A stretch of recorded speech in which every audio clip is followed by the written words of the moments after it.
The Book of Mirdad باب number 31 عظیم افسردگی۔ میرداد عظیم افسردگی دھند کی طرح ہے، دل سے اٹھ کر یہ دل کو ہر طرف سے گھیر لیتی ہے، جیسے کہ سمندر اور زمین سے اٹھنے والی دھند زمین اور سمندر دونوں کا دکھائی دینا بند کر دیتی ہے، اور جیسے کہ دھند آنکھ کو دکھائی دینے والی اصلیت سے محروم کر دیتی ہے اور اپنے آپ کو ہی واحد اصلیت بنا لیتی ہے، اسی طرح یہ افسردگی دل کے احساسات کو دبا لیتی ہے اور اپنے آپ کو ہی نمایاں احساس بنا لیتی ہے، اور چاہے وہ دیکھنے میں بے صورت، بے مقصد اور دھند ہی کی طرح اندھی ہے، تاہم دھند کی مانند ہی اس کی بے شمار نوزائیدہ شکلیں ہیں، جس کی نظر صاف اور جس کا مقصد بالکل واضح ہے۔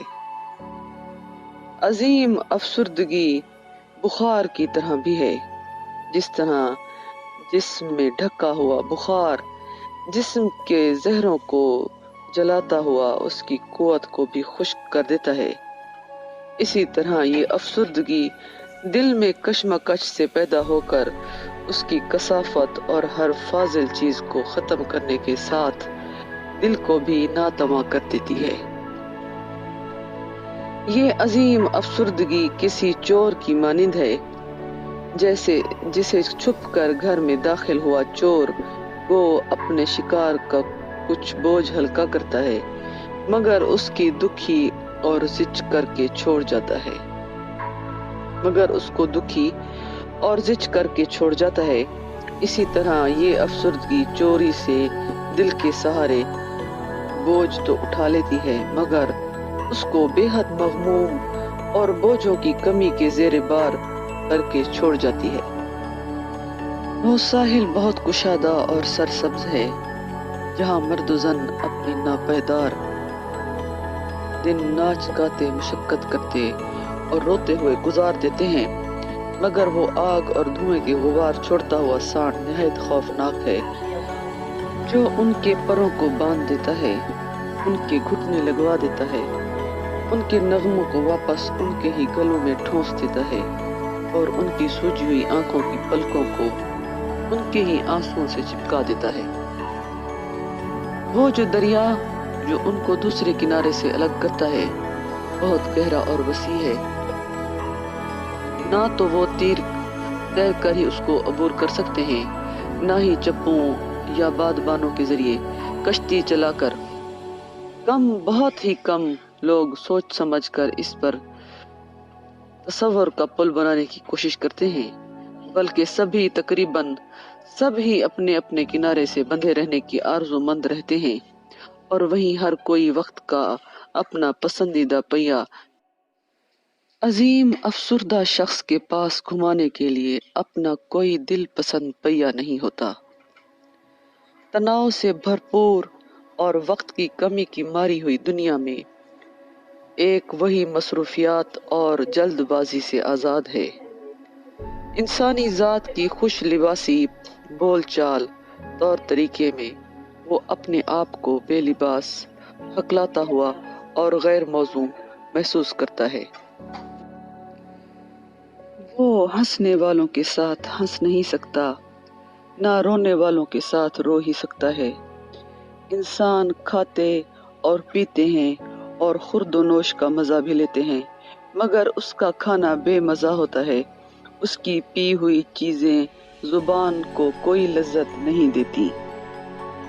دوسروں کے رفیق حیات ہیں یا پھر وہ اپنے رفیق حیات ڈھونڈنے میں مصروف ہیں، مگر وہ اکیلا ہی چلتا ہے، اکیلا ہی سوتا ہے اور اکیلا ہی اپنے خوابوں میں محو رہتا ہے۔ دوسرے لوگ دنیاوی فہم و دانش کی روح سے بہت امیر ہیں، ایک وہی اکیلا کند ذہن اور ناسمجھ ہے، اوروں کے پاس آرام دہ ٹھکانے ہیں جن کو وہ گھر کہتے ہیں، ایک وہی اکیلا بے گھر ہے، اوروں کے پاس زمین کے خاصے علاقے ہیں جن کو وہ اپنا وطن کہتے ہیں اور اس کی عظمت کے نغمے بلند لے میں گاتے ہیں۔ ایک وہی تنہا ہے جو کسی جگہ کو اپنا وطن نہیں کہہ سکتا اور اس کے نغمے نہیں گا سکتا، کیونکہ اس کے دل کی آنکھ اس کے پار ساحل پر لگی ہے، ایسی دنیا میں جو ظاہری طور پر بہت چوکس دکھائی دیتی ہے۔ عظیم افسردہ شخص نیند میں چلنے والے شخص کی طرح چلتا ہے، اس کو ایک ایسا خواب اپنی جانب کشش کرتا ہے جس کو اس کے گرد کے لوگ نہ تو دیکھ سکتے ہیں اور نہ ہی محسوس کر سکتے ہیں، اس لیے وہ اپنے شانوں کو جھٹک دیتے ہیں یا اپنی آستینوں میں دبی سی ہنسی ہنس دیتے ہیں۔ مگر جب خوف کا فرشتہ آگ اور دھوئیں کا غبار اگلتا ہوا سانڈ منظر عام پر آتا ہے تو اس کو اپنے ہی منہ کی کھانی پڑتی ہے، جبکہ نیند میں چلنے والے شخص کو کسی کی طرف وہ شانے جھٹکتے تھے اور اپنی آستینوں میں دبی سی ہنسی ہنستے تھے، اسے یقین کے پنکھ ان سے اور ان کے سانڈ سے اوپر ہی اوپر اڑا لے جاتے ہیں اور اس پار کے ساحل پر واقع ناہموار کوثار کے دامن میں پہنچا دیتے ہیں۔ جس زمین کے اوپر نیند میں چلنے والا مسافر اڑتا ہے وہ اجاڑ، بیابان اور بے رنگ ہے، مگر یقین کے پنکھ بہت مضبوط ہیں اور وہ شخص آگے ہی آگے اڑتا چلا جاتا ہے۔ جس کو کوثار کے دامن میں اترنا ہے وہ اداس، بے برگ و گیاں اور ہیبت ناک ہے، مگر یقین کا دل غیر مغلوب ہے اور اس شخص کا دل دلیری سے دھڑکتا ہے۔ کوثار پر چڑھنے والی پگڈنڈی چٹانی پھسلن والی اور بڑی مشکل سے دکھائی دینے والی ہے، مگر یقین کا ہاتھ ریشم کی طرح نرم، قدم مضبوط اور نگاہ تیز ہے، اور وہ شخص اوپر ہی اوپر چڑھتا چلا جاتا ہے۔ راستہ میں اس کو وہ مرد اور عورتیں ملتی ہیں جو ایک کشادہ اور ہموار سڑک کی راہ سے کوثار پر چڑھنے کے لیے جد و جہد کر رہے ہیں۔ یہ حقیر افسردگی والے مرد و زن ہیں، وہ چوٹی پر پہنچنے کی خواہش مند تو ہیں مگر ایک لنگڑے اور نابینا رہبر کی وساطت سے، کیونکہ ان کا رہبر ان کا وہ یقین ہے جس کو آنکھ دیکھ سکتی ہے، جس کو کان سن سکتا ہے، جس کو ہاتھ محسوس کر سکتا ہے، جس کو ناک اور زبان سونگھ اور چکھ سکتے ہیں۔ ان میں سے کچھ کوثار کے ٹخنوں سے اوپر نہیں چڑھ سکتے، کچھ گھٹنوں تک پہنچتے ہیں، کچھ کولہوں تک اور بہت کم کمر تک، مگر وہ سب کے سب مائے اپنے رہبر کے کوثار سے نیچے لڑھک جاتے ہیں اور ان کو خوبصورت چوٹی کی جھلک تک بھی نصیب نہیں ہوتی۔ کیا آنکھ وہ سب کچھ دیکھ سکتی ہے جو شایان دید ہے، اور کان وہ سب کچھ سن سکتا ہے جو قابل شنید ہے؟ کیا ہاتھ وہ سب کچھ محسوس کر سکتا ہے جو قابل لمس ہے، اور ناک وہ سب کچھ سونگھ سکتی ہے جو لائق شامہ ہے؟ یا کیا زبان وہ سب کچھ چکھ سکتی ہے جو قابل ذائقہ ہے؟ جب خدائی تصور سے پیدا ہوا یقین ان کی امداد کو پہنچے گا، حواس خمسہ صرف اس وقت تک ہی ٹھیک طرح سے محسوس کر سکیں گے، اور اس طرح چوٹی تک پہنچنے کے لیے سیڑھیاں بنیں گی۔ یقین سے بے بہرا حواس خمسہ نہایت نامعتبر راہبر ہوتے ہیں، خواہ ان کی سڑک نہایت کشادہ اور ہموار معلوم ہوتی ہے، مگر اس میں خفیہ جال اور گڑھے ہوتے ہیں، اور جو لوگ نجات کی چوٹی پر چڑھنے کے لیے یہ راستہ اختیار کرتے ہیں وہ یا تو راستے میں دم توڑ دیتے ہیں یا پھسل کر اور لڑھک کر واپس اپنی جگہ آ گرتے ہیں جہاں سے وہ چلے تھے، اور وہاں اپنے بے شمار شکستہ ہڈیوں کو جوڑتے ہیں اور ان گنت کھلے زخموں کو رفع کرتے ہیں۔ حقیر افسردگی والے لوگ وہ لوگ ہیں جنہوں نے اپنے حواس خمسہ سے ایک دنیا کی تعمیر کی ہوتی ہے جو ان کو بہت جلد نہایت تنگ اور گھٹن والی محسوس ہونے لگتی ہے۔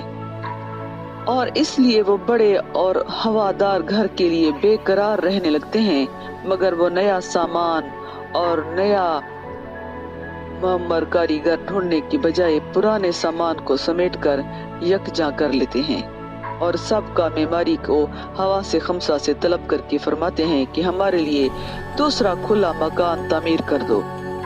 نیا مکان مکمل ہونے کے ساتھ ہی وہ بھی ان کا سب کا مکان کی طرح بہت تنگ اور گھٹن والا محسوس ہونے لگتا ہے، اور اس طرح وہ مسمار کرنے اور تعمیر کرنے میں مصروف رہتے ہیں، اور ان سے کبھی وہ مکان تعمیر نہیں ہو پاتا جو ان کو حسب منشا آرام اور آزادی دے سکے، کیونکہ وہ ٹھگی سے بچنے کے لیے اپنے ٹھگوں پر بھروسہ کرتے ہیں، اور وہ اس مچھلی کی طرح جو کڑھائی سے اچھل کر بٹھی میں جا گرتی ہے، ایک چھوٹے سراب سے بھاگتے ہیں تو فوراً کوئی بڑا سراب ان کو لبھا لیتا ہے۔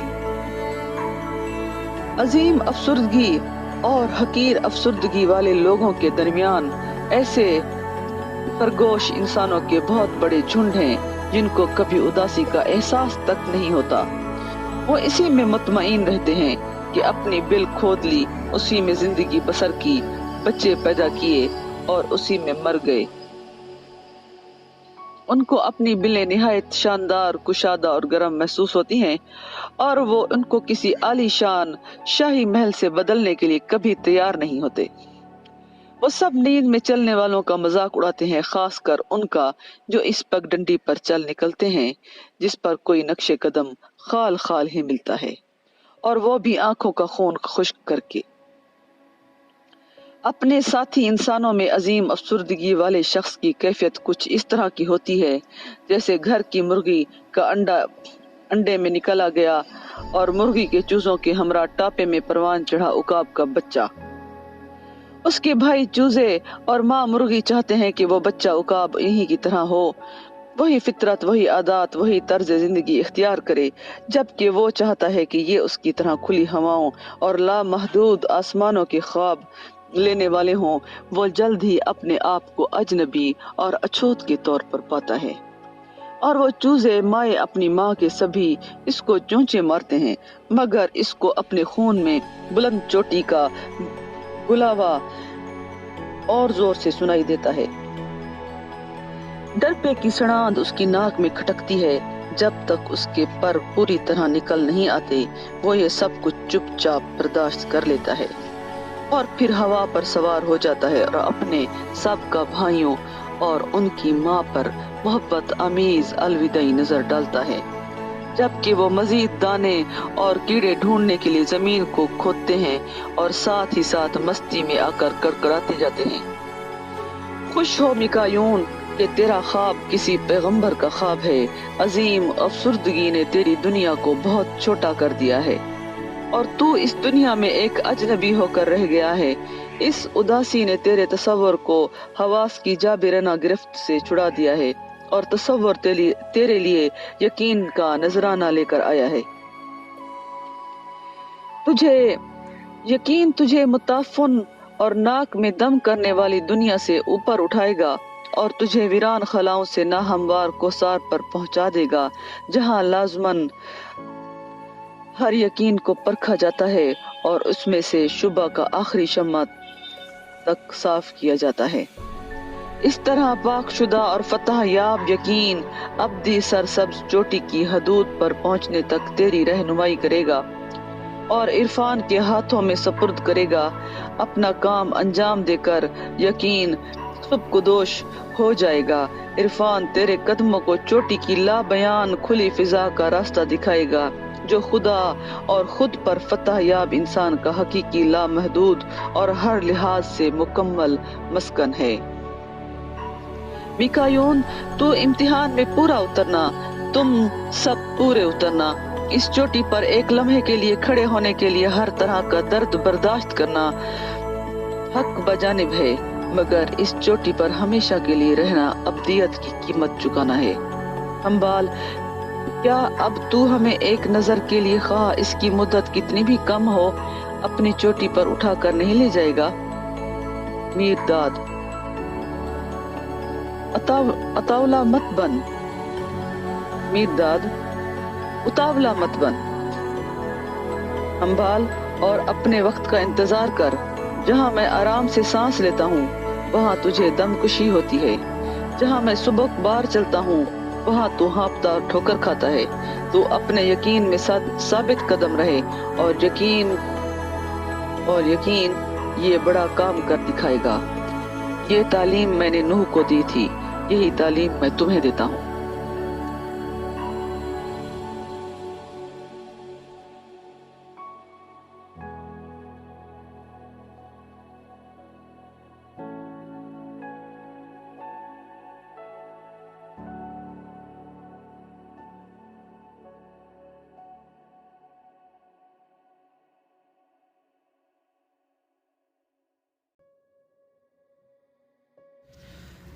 آئیے دا بک آف میرداد کی باب نمبر 32 کی جانب بڑھتے ہیں۔ گناہ اور حجاب، گناہ اور انجیر پتے کا حجاب ترک کرنے کے بارے میں۔ میرداد، تمہیں گناہ کے متعلق بتایا جا چکا ہے، اب تم جاننا چاہو گے کہ انسان گناہ گار کیسے بنا۔ جیسا کہ تم کہتے ہو، اور وہ بے بنیاد بھی نہیں، کہ اگر انسان خدا کا عکس اور ہم شکل ہوتے ہوئے بھی گناہ گار ہے تو لازم ہے کہ گناہ کا سرچشمہ خود خدا ہی ہوگا۔ اس میں سادہ لوگوں کے لیے ایک جال بچھا ہوا ہے۔ میرے ساتھیوں، میں تمہیں اس جال میں پھنسنے نہیں دوں گا، اس لیے میں اس جال کو تمہارے راستے سے ہٹا دینا چاہتا ہوں تاکہ تم اسے دوسرے لوگوں کے راستے سے ہٹا سکو۔ خدا کوئی گناہ نہیں کرتا۔ جب تک سورج کا شمع اپنی روشنی عطا کرنا کوئی گناہ نہ ہو، نہ ہی انسان گناہ کرتا ہے۔ جب تک شمع کا جل کر اپنی ہستی کو مٹا دینا اور سورج میں تحلیل ہو جانا گناہ نہیں ہے۔ ہاں، شمع تب گناہ کرتی ہے جب وہ اپنی روشنی پھیلانے سے جی چراتی ہے، اور جب اس کی بتی کو دیا سلائی کی تیلی دکھائی جاتی ہے تو وہ تیلی اور تیلی لگانے والے ہاتھ دونوں کی مذمت کرتی ہے۔ شمع اس وقت گناہ کرتی ہے جب وہ سورج کے روبرو جلنے میں شرم محسوس کرتی ہے، اس لیے اپنے آپ کو سورج سے چھپا لینا چاہیے۔ انسان نے خدائی قانون کی خلاف ورزی کر کے گناہ کیا تھا، بلکہ گناہ تو کیا تھا خدائی قانون کے تئیں اپنی لا علمی پر پردہ ڈال کر۔ ہاں، گناہ انجیر کے پتے سے اپنی برہنگی ڈھانپنے میں ہے۔ کیا تم نے انسان کے تنزل کی روداد نہیں پڑھی، جو الفاظ میں نہایت مختصر اور سیدھی سادی ہے، مگر معنی کے لحاظ سے نہایت بلند اور لطیف ترین ہے؟ کیا تم نے یہ نہیں پڑھا کہ انسان جب وہ نیا خدا کے سینے سے نمودار ہوا تھا کیسا تھا؟ خدا جیسا تھا، ساکن، متحمل اور ناقابل تولید، کیونکہ خواہ اس میں ربانیت کے تمام جوہر موجود تھے، تاہم سبھی معصوم بچوں کی طرح ان کے استعمال کی بات تو دور، وہ اپنی لامحدود قوتوں اور صلاحیتوں کے بارے میں جاننے میں نااہل تھا۔ انسان باغ عدن میں ایک خوبصورت شیشی میں بند کسی بیج کی مانند تھا۔ شیشی میں پڑا بیج جب تک اس کو اس کی فطرت کے سازگار مٹی میں دبایا نہیں جاتا اور اس کا چھلکا ٹوٹ نہیں جاتا، بیج ہی رہے گا، اور اس کے چھلکے میں مہر بند عجوبے کبھی حرکت میں آ کر زندگی سے ہمکنار تابندہ نہیں ہوں گے۔ مگر ہاں، انسان کی فطرت کے موافق کوئی مٹی نہیں تھی جس میں وہ اپنے آپ کو بو کر باور کر سکتا تھا۔ اس کے چہرے کو خود سے مشابہ کسی اور چہرے میں اپنا عکس نہیں ملتا تھا۔ اس کے انسانی کان میں کوئی دوسری انسانی آواز نہیں پڑتی تھی۔ اس کی انسانی آواز کسی اور انسانی گلے سے گونج کر پلٹتی نہ تھی۔ اس کے تنہا دل سے ہم آہنگ ہونے کے لیے دوسرا کوئی دل نہیں تھا۔ ایسے جہاں میں جو نہایت موزوں جوڑوں کی صورت میں مسافت پر روانہ کیا گیا تھا، انسان اکیلا تھا، بالکل اکیلا۔ وہ اپنے آپ کے لیے بھی اجنبی تھا۔ اس کے اپنے کرنے کے لیے کوئی کام نہیں تھا، نہ طے شدہ کوئی راستہ ہی تھا۔ اس کے لیے باغ عدن وہی کچھ تھا جو ایک بچے کے لیے آرام دہ پنگھوڑا ہوتا ہے، پرسکون سرور کی حالت، خوش اسلوبی سے قائم کی گئی مصنوعی حرارت سے پرندوں کے بچے نکالنے کی مشین۔ نیکی اور بدی کے علم کا شجر اور شجر حیات دونوں اس کی پہنچ میں تھے، تاہم وہ ان کا پھل توڑنے اور چکھنے کے لیے ہاتھ نہیں بڑھاتا تھا، کیونکہ اس کا ذائقہ، اس کی رضا، اس کے تصورات اور اس کی خواہشات، یہاں تک کہ اس کی زندگی بھی، سب کے سب اس کے اپنے اندر تہ بتہ بند پڑے تھے، اور اس انتظار میں تھے کہ کوئی ان کو آہستہ آہستہ کھولے۔ وہ اپنے آپ ان کو کھول نہیں سکتا تھا، اس لیے مجبور کر دیا گیا کہ وہ اپنے لیے اپنے ہی اندر سے اپنا ہمدم خود ہی پیدا کر لے۔ وہ ہاتھ جو اس کے متعدد غلاف اتارنے میں اس کی امداد کرے، اس کو جو امداد سے مالا مال تھا، کیونکہ وہ غیبی طاقت سے بھرپور تھا، سوائے خود کے امداد اور ملتی بھی تو کہاں سے۔ اور یہ بہت اہم ہے، ہوا کی نئی مٹی اور سانسوں کی نہیں بنی تھی، آدم کی اپنی مٹی اور سانسوں کا پیکر تھی۔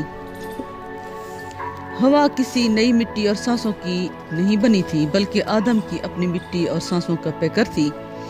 اس کی اپنی ہڈی میں سے ہڈی، اس کے اپنے گوشت میں سے گوشت، کوئی اور جاندار منظر پر نمودار نہیں ہوا تھا، بلکہ وہی واحد آدم جوڑے میں تبدیل ہو گیا تھا۔ مرد آدم، عورت آدم۔ اس طرح ایک تنہا بے آئینہ چہرے نے ایک رفیق اور آئینہ حاصل کر لیا۔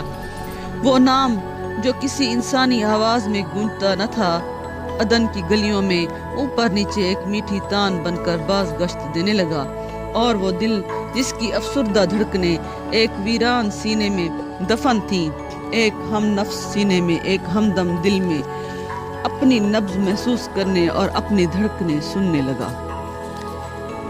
اسی طرح بے شرارہ فولاد کا چکماک سے آمنا سامنا ہوا جو اپنے ہمراہ بے شمار شرارے لایا، اس طرح انجلی شمع دونوں سروں سے روشن کر دی گئی۔ شمع ایک تھی، بتی ایک تھی، روشنی ایک تھی، خواہ دیکھنے میں وہ دو الگ الگ سروں سے پیدا ہو رہی تھی۔ اس طرح شیشی میں پڑے بیج کو زمین مل گئی جس میں وہ اگ سکتا تھا اور اپنے راز افشا کر سکتا تھا۔ اس طرح اپنے آپ سے بے خبر وحدت نے دوئی کو جنم دیا، تاکہ دوئی کی مزاحمت اور مخالفت کے ذریعے اس کو اپنی وحدانیت کا احساس کرایا جا سکے۔ اس لحاظ سے بھی انسان اپنے خالق کی ہو بہو تصویر اور ہم شکل ثابت ہوتا ہے، کیونکہ خالق ضمیر اول، شعور اول، اپنے آپ کو کلام کی صورت عطا کرتا ہے، اور کلام اور ضمیر دونوں فہم القدس مقدس عرفان میں یکجاں ہو جاتے ہیں۔ دوئی کوئی سزا نہیں ہے، بلکہ ایسا عمل ہے جو وحدت کی فطرت میں قدرتی امر ہے اور اس کی الوہیت کے اظہار کے لیے ضروری ہے۔ اس کے برعکس سوچنا کتنا بچگانہ ہوگا، یہ یقین کرنا کتنا بچگانہ ہے کہ اتنے عظیم عمل سے اپنا سفر 3 کوڑی اور 10 سالوں میں یا 30 لاکھ کوڑی سالوں میں بھی پورا کرایا جا سکتا ہے۔ کیا فرشتہ بننا اتنا معمولی کام ہے؟ کیا خدا اتنا بے رحم اور بخیل ہے کہ اس کے پاس تمام ابدیت عطا کرنے کے لیے ہوتے ہوئے بھی وہ انسان کو اپنے آپ کو متحد کرنے اور اپنی ربانیت اور رب سے اس کے اتصال سے پوری طرح آگاہ ہوتے ہوئے اپنے عدن کو واپس کرنے کے لیے صرف 70 برسوں کی مدت عطا کرے؟ دوئی کا راستہ بہت طویل ہے اور بہت احمق ہیں وہ جو اس کو تقویم سے ناپتے ہیں۔ ابدیت ستاروں کی گردش کا شمار نہیں کرتی۔ جب ساکن، متحمل اور ناقابل تولید آدم کو 2 حصوں میں تقسیم کیا گیا تو وہ فوراً آمادہ عمل، متحرک، قابل تولید اور اپنی نسل کی افزائش کے لائق بن گیا۔ 2 حصوں میں تقسیم کیے جانے کے بعد آدم کا پہلا کام کیا تھا؟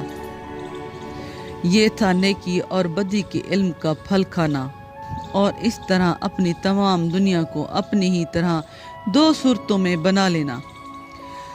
اب چیزیں وہ نہیں رہ گئی تھیں جو کہ پہلے تھیں، یعنی معصوم، نہ اچھی نہ بری۔ اب وہ نیک اور بد ہو گئی تھیں، فائدہ مند یا نقصان دہ، خوشگوار یا ناخوشگوار۔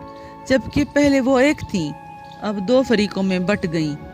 اور وہ سانپ جس نے ہوا کو نیکی اور بدی کا ذائقہ چکھنے کے لیے ترغیب دی تھی، کیا وہ عمل پذیر مگر نہ تجربہ کار دوئی کی ہی گہری آواز نہیں تھی جو اپنے آپ کو عمل پذیر ہونے کا تجربہ کرنے کے لیے ترغیب دے رہی تھی؟ اس میں حیرانی کی کوئی بات نہیں کہ اس آواز کو سننے اور اس کے مطابق عمل کرنے کی پہل ہوا نے کی تھی، کیونکہ ہوا گویا کہ سانت کا پتھر تھی، اپنے ساتھی کے اندر پوشیدہ طاقتوں کو نمایاں کرنے کے لیے بنایا گیا آلہ۔ کیا تم اس اولین انسانی کہانی میں اس پہلی عورت کا تصور کرنے کے لیے اکثر ٹھہر نہیں جاتے کہ کیسے چوری سے وہ عدن کے درختوں میں داخل ہوئی؟ پریشان خاطر، پنجرے میں گرفتار پرندے کی طرح دھڑکتے دل کے ساتھ، آنکھیں چاروں طرف چوکسی سے تکتی ہوئی کہ کوئی دیکھ نہ لے، جوں اس کا کانپتا ہوا ہاتھ اس خوشنما پھل کو پانے کے لیے بڑھتا ہے، اس کے منہ میں پانی بھر آتا ہے۔ کیا تم اپنا سانس روک نہیں لیتے جب وہ پھل توڑنے لگتی ہے اور اس کی مٹھاس جو دم بھر کی ہے چکھنے کے لیے اس کے نرم گودے میں اپنے دانت پیوست کر دیتی ہے؟ وہ مٹھاس چکھنے کے لیے جو اس کے اور اس کی اولاد کے لیے ہمیشہ کے واسطے تلخی میں بدل جائے گی۔ کیا تم نے دل و جان سے یہ نہیں چاہا جیسا کہ کہانی میں واقع ہوا ہے؟ خدا تعالیٰ ہوا کی احمقانہ گستاخی کو جب وہ ناسمجھی کا فعل کرنے لگی تھی ظاہر ہو کر روک دیتا، اس کے بعد نہیں جب ہوا یہ فعل کر چکی؟ کیا تم نے یہ نہیں چاہا کہ آدم کے پاس اتنی سمجھداری اور دیری ہوتی کہ وہ اس کے ساتھ گناہ میں شریک ہونے سے اپنے آپ کو روک لیتا؟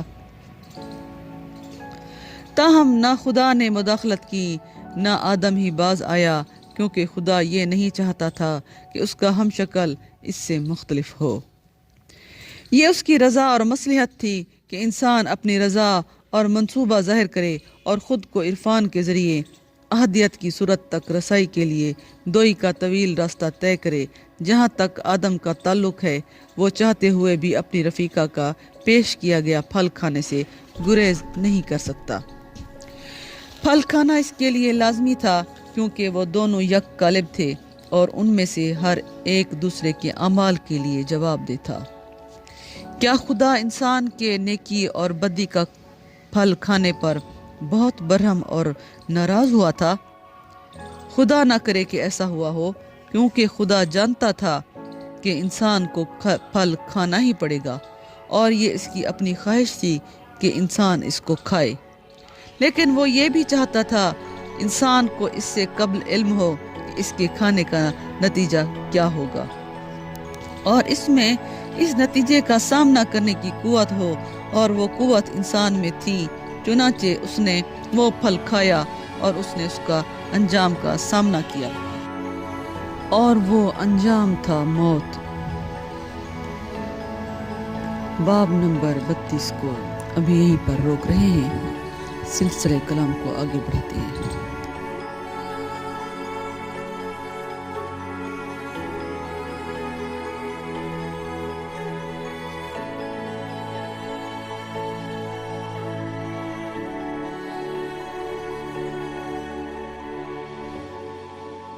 آئیے کتاب میرداد کے باب نمبر 32 کا بقیہ حصہ شروع کرتے ہیں۔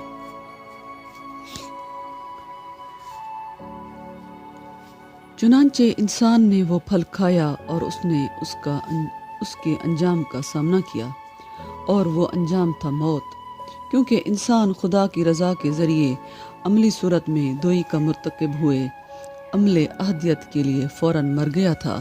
اس لیے موت کوئی سزا نہیں ہے، بلکہ دوئی میں فطری زندگی کی ایک کیفیت یا منزل ہے، کیونکہ سب چیزوں کو دوہرا بنانا اور ہر چیز کا سایہ پیدا کرنا دوئی کی فطرت ہے۔ پس آدم نے حوا کی صورت میں اپنا سایہ پیدا کیا، اور ان دونوں نے اپنی زندگی کے لیے موت نام کا سایہ پیدا کر لیا۔ لیکن آدم اور حوا موت کے سائے کے باوجود خدا کی شکل میں بلا سایہ زندگی کا حظ اٹھائے جاتے ہیں۔ دوئی ایک پہم کشمکش، اس کشمکش سے یہ گمان ہوتا ہے کہ جیسے دو مخالف اپنے آپ کو نابود کرنے پر آمادہ ہیں۔ آپس میں مخالف دکھائی دینے والے در حقیقت کامل بذات، معمور بذات ہیں، جو آپس میں کندھے سے کندھا ملا کر ایک ہی منزل کے لیے جد و جہد کر رہے ہیں، یعنی مکمل سکون، احدیت اور اعلیٰ عرفان کے توازن کے لیے۔ لیکن اس وہم کی جڑ ہوا سے خمسہ میں ہے، اور وہ اتنا عرصہ قائم رہتی ہے جب تک ہوا سے خمسہ قائم رہتے ہیں۔ اس لیے آدمی کی آنکھیں کھل جانے کے بعد جب خداوند نے اس کو اپنے پاس بلایا تو اس نے جواب دیا، میں نے باغ میں تیری آواز سنی اور میں ڈر گیا کیونکہ میں ننگا تھا، اور میں نے اپنے آپ کو چھپا لیا، اور یہ جو عورت تو نے بطور ہم نشی مجھے دی ہے، اس نے مجھے درخت کا پھل دیا اور میں نے اس کو کھا لیا۔ ہوا کوئی غیر نہیں تھی، آدم کی اپنی ہی ہڈی اور گوشت تھی، تاہم آدم کی اس نوزاد زائدہ میں پرغور کرو، جو اس کی آنکھیں کھلنے کے بعد اپنے آپ کو ہوا سے، خدا سے اور خدا کی دیگر مخلوق سے الگ اور آزاد سمجھنے لگی تھی۔ یہ میں ایک بھرم تھا، یہ خدا سے جدا ہوئی شخصیت اس نئی کھلی آنکھ کا دھوکہ تھا۔ اس میں نہ ہی کوئی اصلیت تھی، نہ کوئی حقیقت۔ اس کا نمود اس لیے ہوا تھا تاکہ وہ اس کی موت کے وسیلے سے اپنی ذات کو، جو خدا کی اصل ذات ہے، پہچان لے۔ یہ پھر اس وقت کافور ہو جائے گا جب بیرونی آنکھ تاریک ہو جائے گی اور باطنی آنکھ روشن ہو جائے گی۔ اور خواہ اس وہم نے آدم کو چکر میں ڈال دیا، تاہم اس کے ذہن میں تجسس اور اس کے تصور میں اشتیاق پیدا کر دیا، کوئی ایسی خودی حاصل ہو جانا جس کو انسان مکمل طور پر اپنی کہہ سکے۔ یہ دراصل اس انسان کی خود پسندی کو تقویت دینے اور لبھانے والی شے ہے جس کو اب تک کسی خودی کا احساس نہ ہوا ہو۔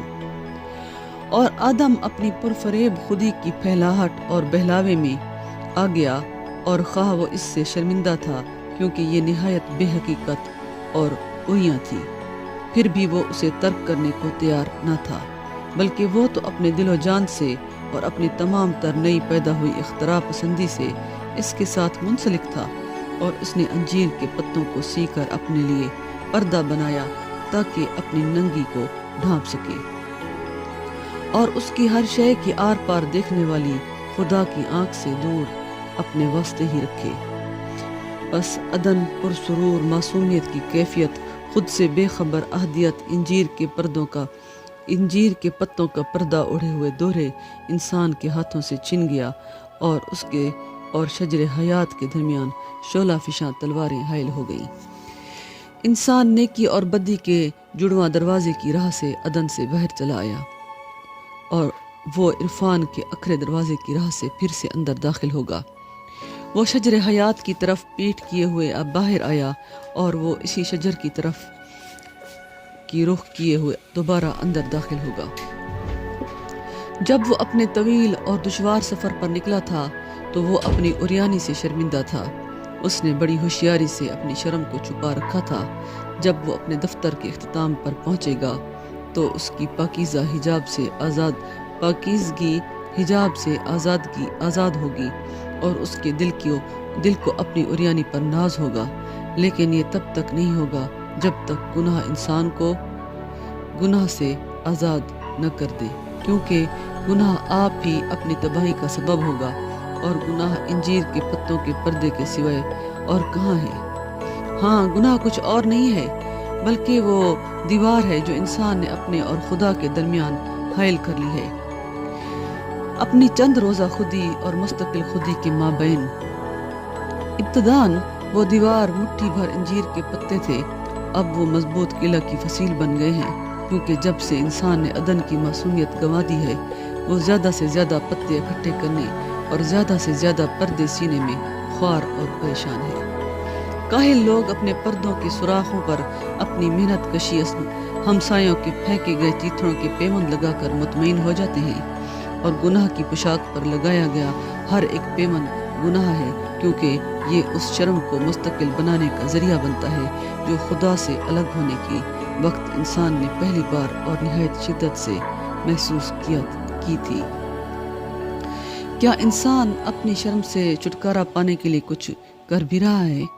افسوس، اس کی کوششوں سے شرم پر اور زیادہ شرم کے انبار جمع ہوتے جا رہے ہیں اور پردوں پر اور پردے چڑھتے جا رہے ہیں۔ انسان کے ہنر اور علوم کیا ہیں؟ محض انجیر کے پتے ہی تو ہیں۔ اس کی سلطنتیں، قومیں، نسلی اختلافات اور جنگ کی راہ پر گامزن مذاہب، کیا وہ برگ ہائے انجیر کا طریقہ پرستش نہیں ہے؟ اس کے صحیح اور غلط، عزت اور بے حرمتی، انصاف اور نا انصافی کے قوانین، اس کے لاتعداد سماجی عقیدے اور رسمیں، کیا وہ انجیر کے پتوں کے حجابات نہیں ہیں؟ اس کا بیش قیمت کی قیمت لگانا اور لامحدود کو ناپنا اور جوہر معیار سے پرے ہے، جو ہر معیار سے پرے ہے، اس کا معیار کرنا، کیا یہ سب اس لنگوٹ پر جس پر پہلے ہی پیمند لگے ہوئے ہیں، مزید پیمند لگانا نہیں ہے؟ عیش و نشاط جو اذیتوں سے بھرپور ہیں، ان کے لیے اس کی بے صبری، ان کا مال و زر کے لیے اس کی طمع جو غریبی کا پیش خیمہ ہوتے ہیں، اس خود مختاری کے لیے اس کی پیاس جو مطیع کرتی ہے، اور اس شان کی ہوس جو حقیر بناتی ہے، کیا یہ سب انجیر کے پتوں کے لیے بے شمار حجابات نہیں ہیں؟ اپنی برہنگی ڈھانپنے کی قابل رحم ہڑبڑاہٹ میں انسان نے ان گنت پردے اوڑھ لیے ہیں، جو برسوں کے دوران میں اس کی کھال سے اس قدر مضبوطی سے چسپاں ہو گئے ہیں کہ اب وہ ان میں اپنی کھال میں تمیز نہیں کر سکتا، اور انسان سانس لینے کے لیے ہانپتا ہے، اور انسان اپنی لاتعداد چمڑیوں سے نجات پانے کے لیے التجائیں کرتا ہے، تاہم اپنی بدحواسی میں انسان اپنے بوجھ سے راحت پانے کے لیے اور سب کچھ کرتا ہے سوائے ایک چیز کے جو اس کی اصل میں بوجھ سے فراغت دلا سکتی ہے، اور وہ ہے اس کا اس بوجھ کو پھینک پانا۔ وہ اپنی فالتو چمڑیوں سے چھٹکارا چاہتا ہے، مگر اپنی پوری طاقت سے ان کے ساتھ چسپاں ہے۔ وہ عریاں ہونا چاہتا ہے، ساتھ ساتھ پوری طرح ملبوس رہنا بھی۔ عریاں ہونے کا وقت قریب آ گیا ہے۔ میں تمہاری فالتو چمڑیوں، تمہارے انجیر پتوں کے حجابات سے چھٹکارا دلانے میں تمہاری مدد کرنے آیا ہوں، تاکہ تم دنیا کے تمام آزاد مندوں کو ان کی فالتو چمڑیوں سے چھٹکارا دلانے میں امداد کر سکو۔ میں صرف راستہ کا اشارہ دوں گا، ہر ایک کو اپنی چمڑیاں آپ ہی اتارنی ہوں گی، خواہ یہ کام کتنا بھی تکلیف دہ کیوں نہ ہو۔ اپنے آپ سے اپنا بچاؤ کرنے کے لیے معجزہ کا انتظار نہ کرو، نہ ہی تکلیف سے ڈرو، کیونکہ بے پردہ عرفان تمہاری تکلیف کو ابدی سرور کی مستی میں بدل دے گا۔ اگر پھر عرفان کی بے پردگی میں تمہارا اپنے آپ سے سامنا ہو جائے، اور اگر خدا تمہیں بلا کر پوچھے تم کہاں ہو، تو تم شرم محسوس نہیں کرو گے، نہ ہی تم ڈرو گے، نہ ہی تم اس سے دور چھپو گے، بلکہ تم ثابت قدم، آزاد اور الوہی سکون سے بھرپور کھڑے رہو گے، اور خدا کو واپسی جواب دو گے۔ ہمیں دیکھ اے خداوند، ہماری روح، ہماری ہستی، ہماری واحد خودی، شرم، ڈر اور اذیت میں ہم نیکی اور بدی کے طویل ناہموار اور ٹیڑھے میڑھے راستوں پر جو تو نے ازل سے ہمارے لیے طے کیا تھا چلتی رہی ہیں۔ عظیم افسردگی ہمیں ترغیب دیتی ہے، اور یقین نے ہمارے دل کو سنبھالے رکھا، اور اب عرفان نے ہمارے بوجھ اتار دیے ہیں، ہمارے زخم سی دیے ہیں، اور ہمیں نیکی اور بدی، زندگی اور موت سے، بے نیاز دوئی کے سب تہمات سے بے بہرا، تمہاری ہمہ گیر ذات کے علاوہ ہر خودی سے بے نیاز کر کے تمہاری بارگاہ میں لا کھڑا کیا ہے۔ اپنی اریانی کو چھپانے کے لیے انجیر کے پتے پہنے بغیر تیرے حضور بے حجاب، پر نور اور بے خوف کھڑے ہیں۔ دیکھ ہم ایک ہی صورت ہو گئے ہیں، دیکھ ہم نے خود پر فتح حاصل کر لی ہے، اور خدا تم سے لا انتہا محبت کے ساتھ بغل گیر ہوگا اور تم کو سیدھا اپنے شجر حیات کے پاس لے جائے گا۔ یہ تعلیم میں نے نوح کو دی تھی، یہی تعلیم میں تمہیں دیتا ہوں۔ نروندا یہی بات مرشد نے اللہ کے گرد بیٹھے ہوئے لوگوں کو کہی تھی۔